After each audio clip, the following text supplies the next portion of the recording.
जीवन में दुख आते ही रहते हैं। दुखों का काम ही लगातार आते रहना है और दुखों से भरे इस जीवन में हम परमात्मा को रक्षा के लिए पुकारते रहते हैं। एक ही दृष्टिकोण हम जानते हैं कि जिसमें निरंतर परमात्मा को पुकारना कि वह हमारी रक्षा करे। बात भी सही है। बच्चा यदि अपने माता पिता को नहीं पुकारेगा रक्षा के लिए, सहायता के लिए, तो किसे पुकारेगा? बनता है उसका पुकारना, हक है उसका पुकारना, अधिकार है उसका। सहज स्वाभाविक है कि वह अपने माता पिता को पुकारे समस्या आने पर, कष्ट आने पर, दुख आने पर। लेकिन आज कुछ परमात्मा के ऐसे बच्चों की भी मैं कहानी बता रहा हूँ कि जो उसे कभी नहीं पुकारते, कभी नहीं। कितने दुख आ जाएं, कितने कष्ट आ जाएं, भयंकर से भयंकर, लेकिन वे उसे नहीं पुकारते। सोच रहे होंगे आप कि ऐसा कैसे हो सकता है कि परमात्मा के बच्चे और परमात्मा को ना पुकारे, परम पिता को ना पुकारे उसकी संतान। हाँ, पर ये बहुत ही कम होता है, अपवाद है, एक्सेप्शनल है, नहीं होता।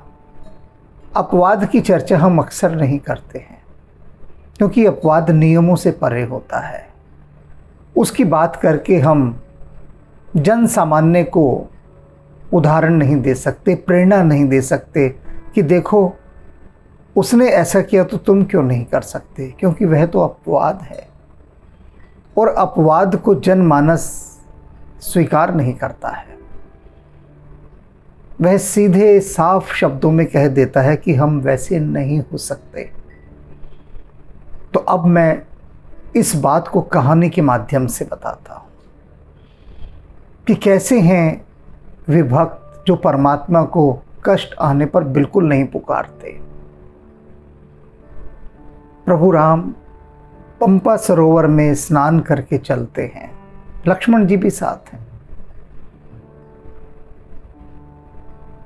स्नान करने से पहले सरोवर में उन्होंने अपने धनुष को वहां की रेतीली भूमि में गाड़ दिया और सरोवर में अपना उतर गए, स्नान किया, वापस चले। प्रभु राम ने अपना धनुष निकाला, वहां से कंधे पे धनुष को सजाया, चल दिए। लक्ष्मण जी साथ साथ चल रहे हैं। उन्होंने देखा प्रभु राम के पैरों पर रक्त की बूंदें हैं। वे एकदम ठिठक गए। उन्होंने रोका कि भाई रुको। राम भी रुक गए, बोले क्या है लक्ष्मण? लक्ष्मण तत्काल भूमि पर बैठ गए, प्रभु राम के चरण कमल को अपनी गोद में रखा और कहा, प्रभु ये रक्त की बूंदें कैसी आपके पैर पर? उन्होंने साफ किया रक्त की बूंदों को तो देखा वहां पर कोई घाव नहीं। लक्ष्मण जी ने सोचा हो सकता है किसी कीड़े इत्यादि ने काट लिया हो, कुछ हो, लेकिन खून की बूंदें कहां से आई? वे सोच ही रहे थे कि फिर खून की एक बूंद टपकी तो लक्ष्मण जी की दृष्टि गई भगवान राम के धनुष के कोने पर, जिसे गाड़ा था भूमि पर, वो नुकीला हिस्सा था। उन्होंने देखा उस पर बहुत सारा खून लगा है, गीला है और वो टपकता जा रहा है प्रभु के पैरों पर, और उसके साथ कुछ मांस के कुछ लोथड़े भी थे धनुष के उस किनारे पर लगे हुए। तो लक्ष्मण जी कहते हैं कि प्रभु इसका तो कारण खोजना होगा कि ये धनुष के नीचे ये रक्त कहां से आया। तो राम कहते हैं कि वहां चलकर देखते हैं जहां मैंने ये धनुष गाड़ा था। राम और लक्ष्मण दोनों उस स्थान पर जाते हैं राम देखते हैं जहां उन्होंने धनुष गाड़ा था, उस स्थान पर एक मेंढक खून से लथपथ है। वे समझ गए कि जब उन्होंने इस गीली भूमि पर धनुष गाड़ा तो वहां पर वह मेंढक होगा, और वह धनुष का किनारा जो नुकीला था वह उसके आर पार हो गया। राम ने मेंढक को उठाया, अपनी हथेली पर रखा और उससे पूछते हैं राम कि जब धनुष मैंने गाड़ा, तेरे आर पार चला गया, तूने मुझे पुकारा क्यों नहीं है? क्यों नहीं पुकारा मुझे? एक बार पुकार तो लगाता। मेंढक बोला, प्रभु, जब सांप मुझे खाने आता है ना, मैं भयभीत होकर आपको बहुत पुकारता हूं कि हे राम रक्षा करो, हे राम रक्षा करो, रक्षा करो राम। लेकिन अब जब राम ही मुझे मारने पर आ गए, तब मैं किसे पुकारूं?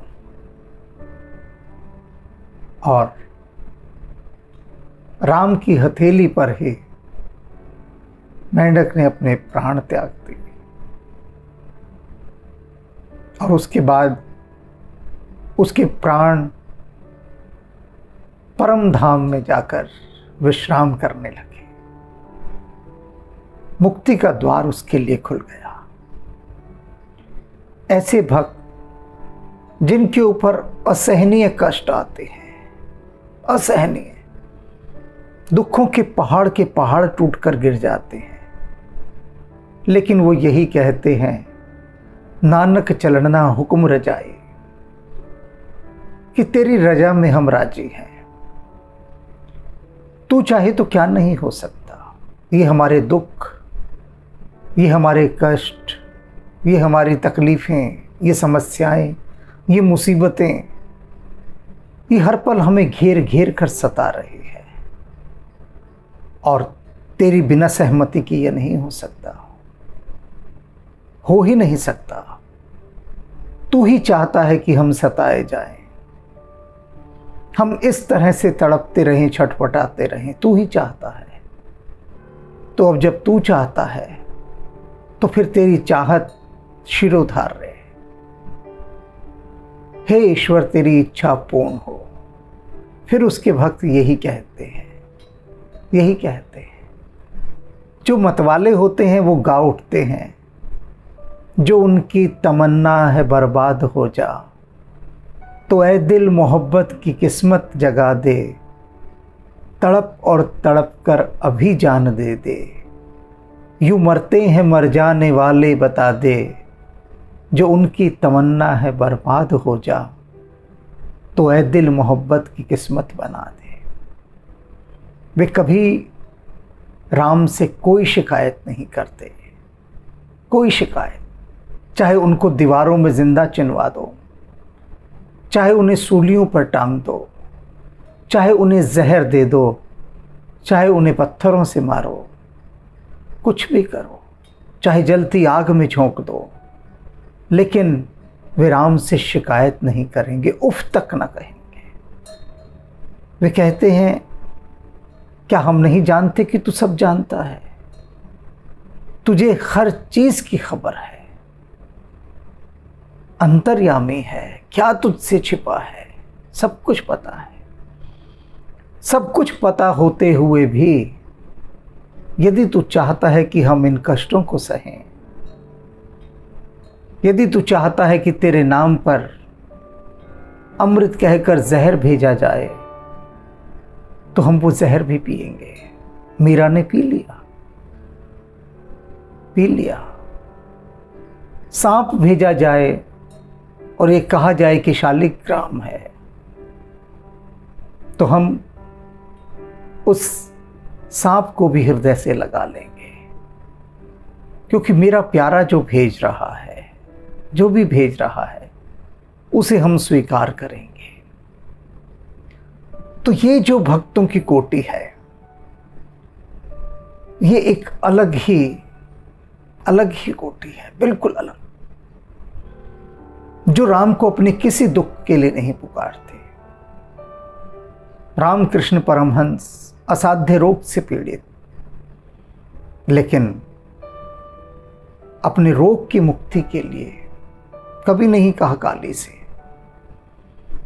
विवेकानंद बोलते हैं कि आप चाहें तो काली को कहकर इससे मुक्त हो सकते हैं।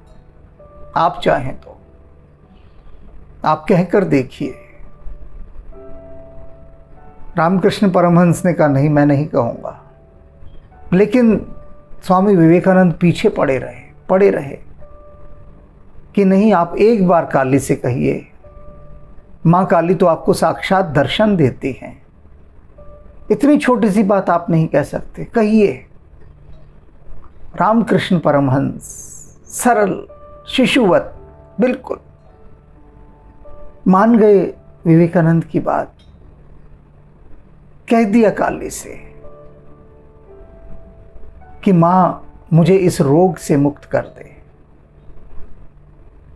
बाद में आए, बाहर निकलकर काली से जब बातचीत हो गई और आकर विवेकानंद को जो उन्होंने डांटा, बोले तेरे कारण आज मुझे माँ के सामने लज्जित होना पड़ा,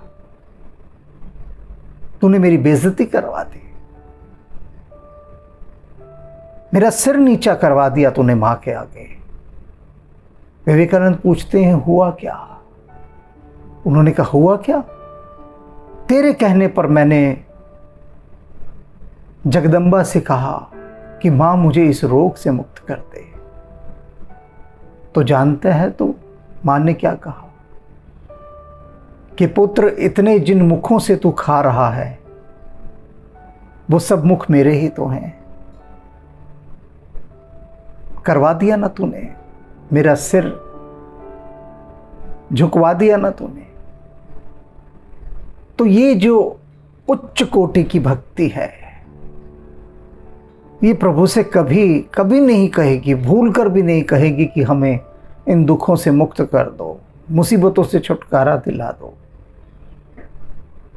ये कभी नहीं कहते, उफ तक न कहते हैं, उफ भी नहीं निकालते मुंह से।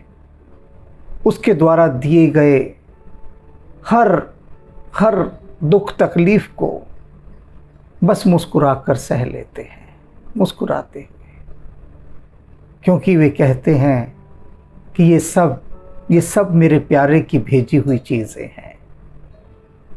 ये बात इसलिए यहाँ पर साझा कर रहा हूँ क्योंकि इस चिंतन पर भी कभी चलकर देखा जाए, क्योंकि पुकारने का चिंतन तो हमें जन्म जन्मांतरों से मिला है कि कण मात्र भी दुख तकलीफ हो जाए बस राम के पीछे पड़ जाओ हाथ धोकर और उसे चैन से ना बैठने दो, पुकारते रहो पुकारते रहो पुकारते रहो। लेकिन एक दूसरी स्थिति भी है कि उसे सिर्फ भजो, दुख मुक्ति के लिए मत पुकारो। वह करे तो उसकी इच्छा, वह ना करे तो उसकी इच्छा, उसकी मौज उस पर छोड़ा। यह एक दूसरा चिंतन है और यह चिंतन राम को पिघलाकर रख देता है। पिघलाकर देखते हैं राम कि इसे इतना अधिक सताया जा रहा है काल के द्वारा, कर्मों के द्वारा, और यह मुझसे एक बार नहीं कह रहा, एक बार भी। तब राम स्वयं बढ़ते हैं आगे, तब। और उस समय जब राम बढ़ते हैं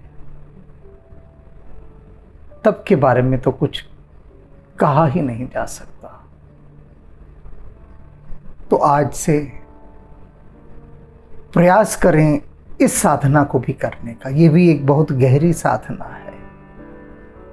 दुख आए, तकलीफ आए, कष्ट आए, मुसीबतें आए, इनकी बाबत राम को ना पुकारें, कहें ही ना राम से, बस राम को निहारें, राम का गुणगान करें, राम के गीत गाएं, राम की कथा सुने, लेकिन अपने इन मुसीबतों के बाबत राम से कुछ न कहें, कुछ न कहें।